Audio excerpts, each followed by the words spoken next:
Ather's gonna be launching their new EV scooter on August 29th, I think.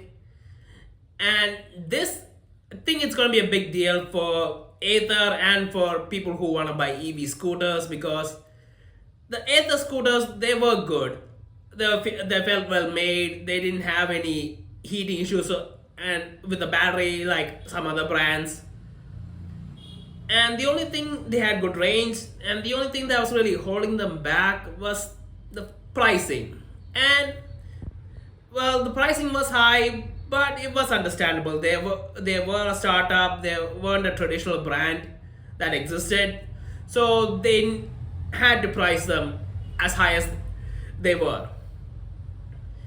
But this scooter, I think it's going to be a big deal because of two things. One, Ather just recently had an IPO, so I'm guessing it has a lot more funds now to make their scooter, so they don't need that higher margin on their scooters anymore. And the fact that I think that this new scooter is gonna be based on a new platform, and the benefit of a new platform is you could custom make it to cut down on costs, make it more efficient. Plus, they have more knowledge now than when they started making scooters.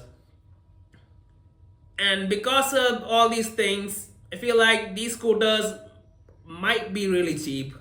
Now, I heard some stuff about the pricing that it might be 1 to 1.25 lakhs, but I don't think it's confirmed yet.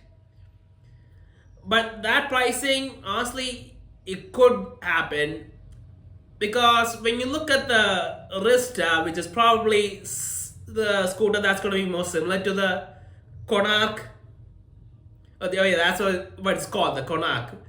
The name, it's a name, I guess.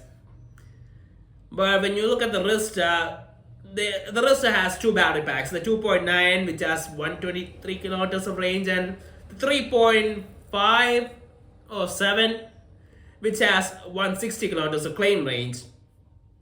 And the 160 kilometer battery pack is probably the one you want to get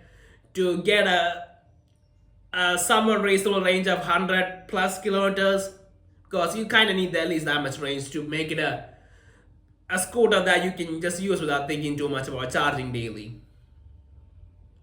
Because the 123 kilometer battery pack, that I don't think it's going to be enough. And the problem with the Rista was that the 3.5 or 7 kilometer battery pack with the 160 kilometer range was way too expensive. And when I looked it up, it's 1.6 lakhs. So I'm guessing that it probably about 1 lakh, about 1.5 lakhs, depending on the place, and that's too much. And if the new Konark, it has all the same battery pack options as the Rista, and the price of the top variant ex showroom is 1.25 lakhs. I mean, on road, I guess you can get it for 1.3, 1.35 lakhs. For that battery pack, this scooter could work, and it seems like it's gonna have metal body panels, so I guess the quality won't be that compromised compared to the Rista.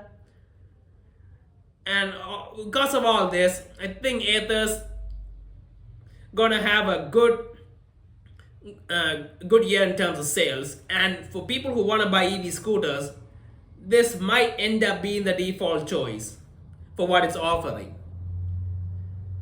Now, why do I think this? Because when you compare EV scooters to petrol scooters, compare the price of petrol and the price of charging an EV scooter, and the usability and the value and all that, you might actually end up saving a lot of money on EV scooters, which you can't really say about cars in the long term because of the resale issue. But even with the scooters, if you end up scrapping it when the battery dies, you could save money, and that's a big deal for people.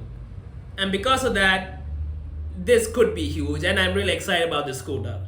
And hopefully the pricing and the battery packs are all what I said. If it is, it's gonna be a huge hit, and Ather could just go to the top of the EV market and probably stay there until Bajaj and TVS try to catch up.